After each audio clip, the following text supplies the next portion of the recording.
2019 ये वो पहला साल था जब मैंने किसी ट्रैक की शुरुआत की थी और उस ट्रैक के शिखर पे पहुंचने के बाद जो नज़ारे मैंने देखे, उस नज़ारे को देखने के बाद मेरे जहन में सिर्फ एक ही ख्याल आया कि अगर इतना खूबसूरत पल मुझे उस शिखर पे जाके दिख सकता है तो महाराष्ट्र का अगर सबसे ऊंचा शिखर पे मैं पहुंच जाऊं तो वहाँ से जो नज़ारे मुझे दिखेंगे वो कितना खूबसूरत हो सकता है। और तभी ही मैंने सुना कि अगर ज़िंदगी में कभी मौका मिले तो महाराष्ट्र के सबसे ऊंचे शिखर पे जाके महाराष्ट्र का सबसे सुंदर सनराइज़ देखने का मौका कभी मत छोड़ना।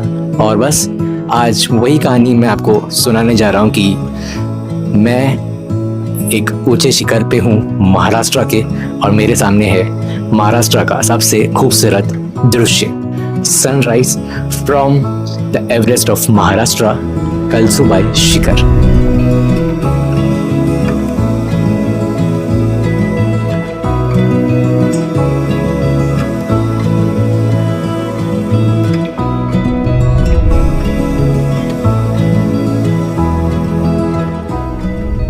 जब हम बात करते हैं कलसुबाई नाइट ट्रैक की तो आपके पास कुछ चीज़ें होना बहुत ही ज़रूरी है, जैसे कि हेड टॉर्च, अच्छे ग्रिप का शूज़ और टाइमिंग।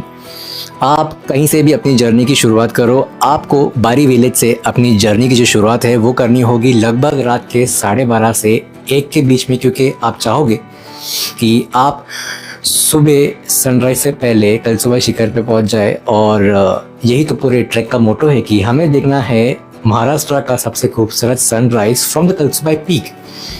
और वहाँ तक पहुँचने के लिए बहुत मेहनत करनी पड़ेगी, क्योंकि आपको ऑलमोस्ट लग जाएगा 3 से 3.5 घंटा, 3 to 3.5 hours to reach at the peak of Kalsubai शिखर।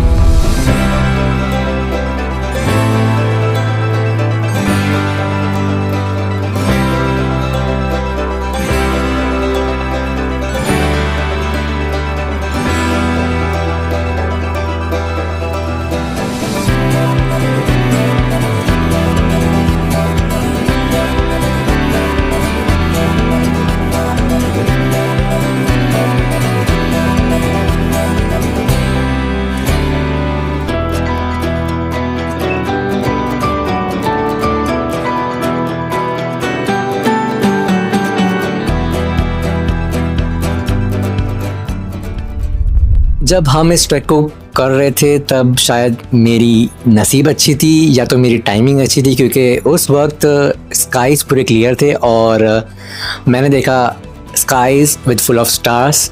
मतलब मैं एक स्टार गेजिंग का एक्सपीरियंस कर रहा था और शायद मेरी ज़िंदगी का सबसे खूबसूरत रात होगी ये कि मैं एक शिखर पे चढ़ रहा हूँ और आसमान पूरी तरह सितारों से सजे हुए थे।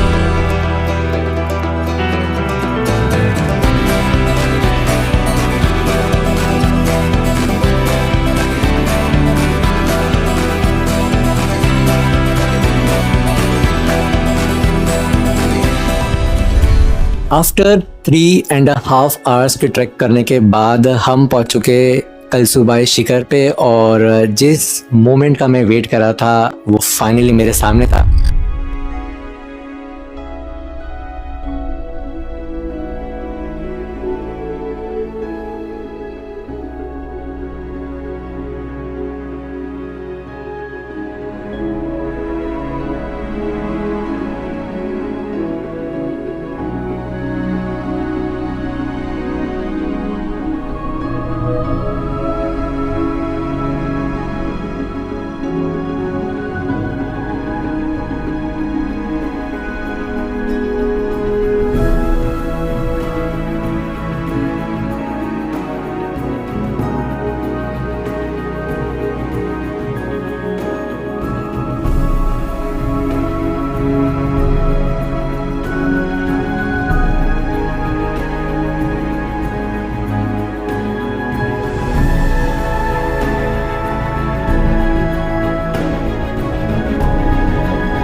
कलसुबाई सिर्फ एक नाइट ट्रैक नहीं है। कलसुबाई का एक्सपीरियंस जब आप लोगे तो डिसेंट का भी एक अलग एक्सपीरियंस है, बट डिसेंट करते वक्त आपको एक और चीज़ों का ध्यान देना बहुत ज़रूरी है कि आपके हाथ में कोई भी खाने की चीज़ या कोई भी चीज़ आपके हाथ में ना होनी चाहिए एक स्टिक के अलावा। बाकी सारी चीज़ आपके बैग में होनी चाहिए, क्योंकि वहाँ पे है वानर सेना, और अगर आपके हाथ में कुछ देख लिया तो वो आ जाएंगे आपके साथ उस चीज़ों को झपटने के लिए, और आप शायद कुछ ना कर पाओ क्योंकि वो है पूरे झुंड में। बट अगर आप अकेले हो तो आप सरेंडर करने के सिवा कुछ नहीं कर सकते हो। तो सारी चीज़ें बैग में, हाथ में काठी, और डिसेंट का वक्त जब आप शुरू करोगे तो ये सारी चीज़ों का ध्यान देना ज़रूर। तो चलिए डिसेंट शुरू करते हैं फ्रॉम द कलसुबाई शिखर towards the base camp Bari.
हाँ जी, ये तो मेरी कहानी थी फ्रॉम द कलसुबाई शिखर, short and sweet from the 2025। Third story has been uploaded successfully. और कुछ चीज़ों का ध्यान आपको ज़रूर देना जब आप इस ट्रैक को शुरू करेंगे। आपके पास होनी चाहिए head torch, a good grip of shoes and मेरा साथ, क्योंकि मैं हूँ आपका होस्ट और दोस्त। हम मिलेंगे आपसे बहुत ही जल्दी अगली कहानी में फ्रॉम 2025। बाकी अगर आपको कुछ डिटेल्स की ज़रूरत हो तो हमने डिस्क्रिप्शन बॉक्स में सारे नंबर, सारे डिटेल्स, मैप का लिंक, सब चीज़ें दे चुके हैं। हम मिलेंगे जल्दी ही अगली कहानी में। Live life king size. Bye bye.